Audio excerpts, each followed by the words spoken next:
Hi everybody, and welcome to our Friday Percy Jackson reading. We're going to try something a little different today and read outside because it is so nice. So let's go ahead and get started. I believe we left off when they had just found the Tunnel of Love ride, and Grover said, "What could go wrong?" "I don't know, just a feeling. Annabeth, come with me." "Are you kidding?" She looked at me as if I had just dropped from the moon. Her cheeks were bright red. "What's the problem now?" I demanded. "Me go with you to the Thriller Love ride? How embarrassing is that? What if somebody saw me? Who's going to see you?" But my face was burning now too. Leave it to a girl to make everything complicated. "Fine," I told her. "I'll do it myself." But when I started down the side of the pool, she followed me, muttering about how boys always mess things up. We reached the boat. The shield was propped up on one seat, and next to it was a lady's silk scarf. I tried to imagine Ares and Aphrodite here, a couple of gods meeting in a junked-out amusement park ride. Why? Then I noticed something I hadn't seen from the top. Mirrors all the way around the rim of the pool, facing this spot. We could see ourselves no matter which way we looked. That must be it. While Ares and Aphrodite were smooching with each other, they could look at their favorite people, themselves. I picked up the scarf. It shimmered pink. The perfume was indescribable. Rose or mountain laurel. Something good. I smiled, a little dreamy, and was about to rub the scarf against my cheek when Annabeth ripped it out of my hand and stuffed it in her pocket. "Oh, no, you don't. Stay away from that love magic." "What?" "Just get the shield, seaweed brain. Let's get out of here." The moment I touched the shield, I knew we were in trouble. My hand broke through something that had been connecting it to the dashboard.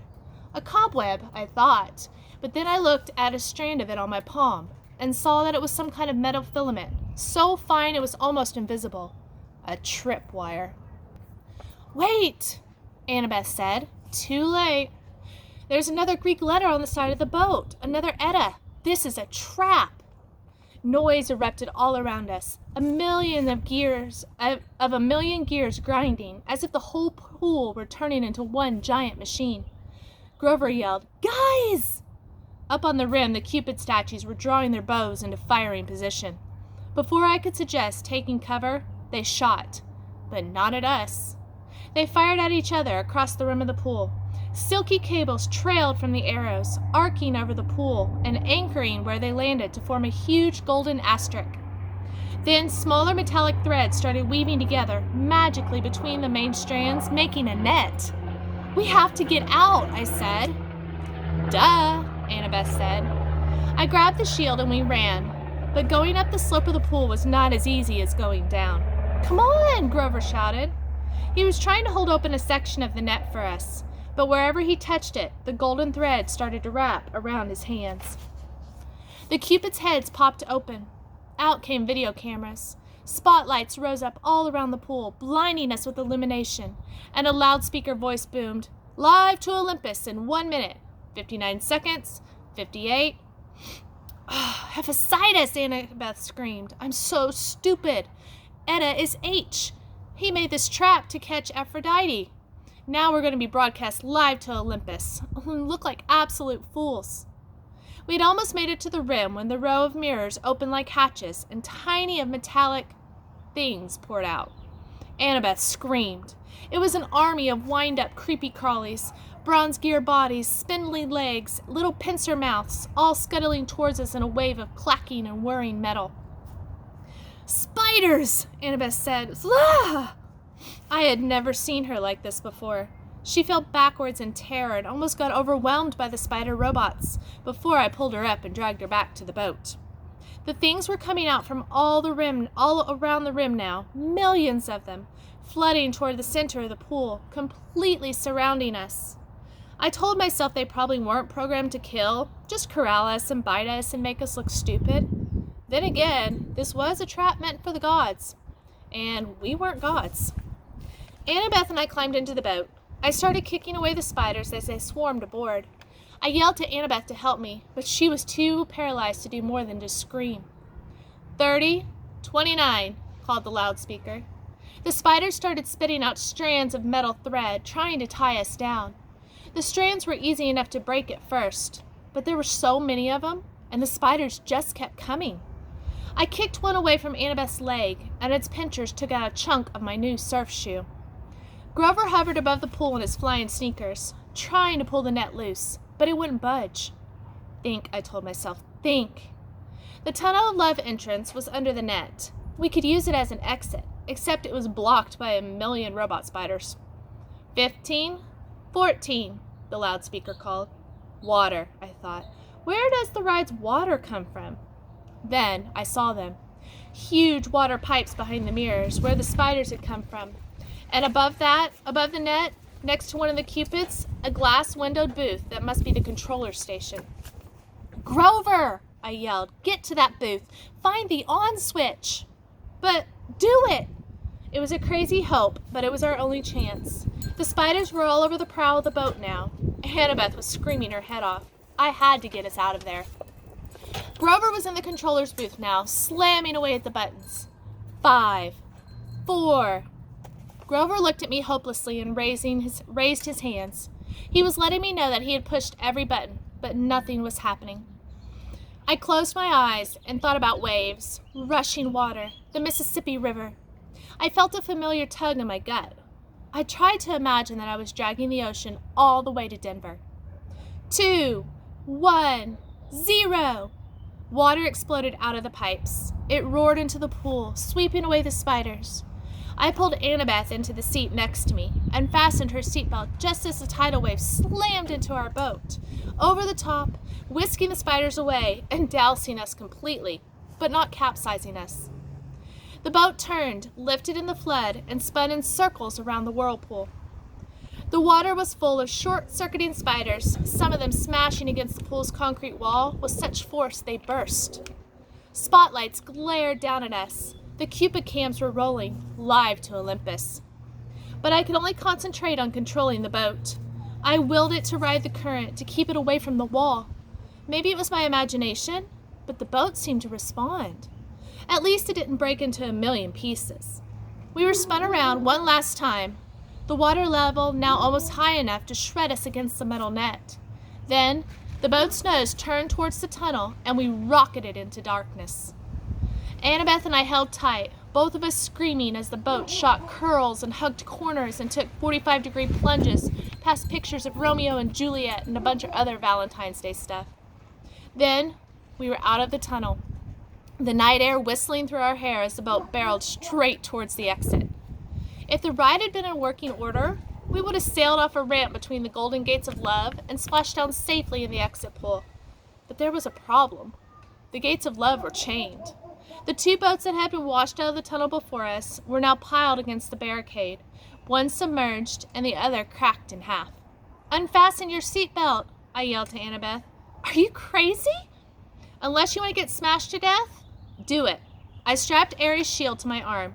"We're going to have to jump for it." My idea was simple and insane. As the boat struck, we would use its force like a springboard to jump the gate. I had heard of people surviving car crashes that way, getting thrown 30 to 40 feet away from the accident. With luck, we would land in the pool. Annabeth seemed to understand. She gripped my hand as the gates got closer. "On my mark," I said. "No, on my mark." "What?" "Simple physics," she yelled. "Force times the trajectory angle." "Fine," I shouted. "On your mark." She hesitated, then yelled, "Now!" Crack! Annabeth was right.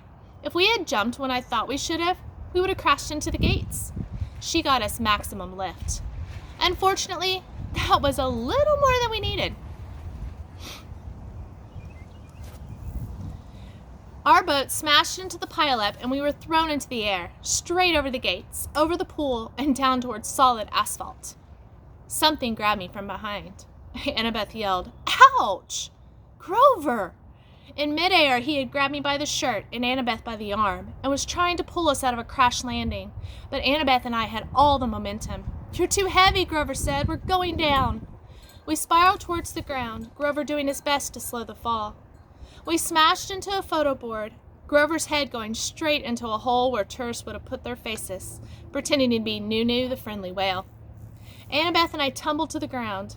banged up but alive. Ares' shield was still on my arm.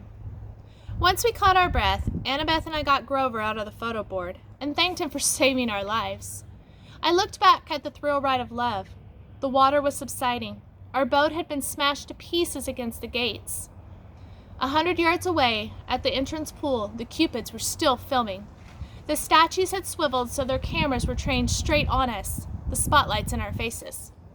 "Show's over," I yelled. "Thank you. Good night." The Cupids turned back to their original positions. The lights shut off. The park went quiet and dark again, except for the gentle trickle of water into the Thrill Ride of Love's exit pool. I wondered if Olympus had gone to commercial break or if her ratings had been any good. I hated being teased. I hated being tricked. And I had plenty of experience handling bullies who liked to do that stuff to me. I hefted the shield on my arm and turned to my friends. We have to have a little talk with Ares. Chapter 16. We take a zebra to Vegas. The war god was waiting for us in the diner parking lot. "Well, well," he said, "you didn't get yourself killed." "You knew it was a trap," I said. Ares gave me a wicked grin. "Bet that crippled blacksmith was surprised when he netted a couple of stupid kids. You look good on TV." I shoved his shield at him. "You're a jerk." Annabeth and Grover caught their breath. Ares grabbed the shield and spun it in the air like pizza dough. It changed form, melting into a bulletproof vest. He slung it across his back. "See that truck over there?" He pointed to an 18-wheeler parked across the street from the diner. "That's your ride. It'll take you straight to LA, with one stop in Vegas." The 18-wheeler had a sign on the back, which I could only read because it was reverse printed in white on black. A good combination for dyslexia. "Kindness International, Humane Zoo Transport. Warning, live animals." I said, "You're kidding." Ares snapped his fingers. The back door of the truck unlatched. Free ride west, punk. Stop complaining. And here's a little something for doing the job." He slung a blue nylon backpack off his handlebars and tossed it to me. Inside were fresh clothes for all of us, $20 in cash, a pouch full of golden drachmas, and a bag of double-stuffed Oreos. I said, I don't want your lousy... "Thank you, Lord Ares," Grover interrupted, giving me his best red alert warning look. "Thanks a lot." I gritted my teeth. It was probably a deadly insult to refuse something from a god, but I didn't want anything that Ares had touched. Reluctantly, I slung the backpack over my shoulder. I knew my anger was being caused by the war god's presence, but I was still itching to punch him in the nose. He reminded me of every bully I had ever faced. Nancy Bobofit, Clarice, Smelly Gabe, sarcastic teachers, every jerk who had called me stupid in school or laughed at me when I got expelled. I looked back at the diner, which only had a couple of customers now. The waitress who had served us dinner was watching nervously out the window, like she was afraid Ares might hurt us. She dragged the fry cook from the kitchen to see. She said something to him.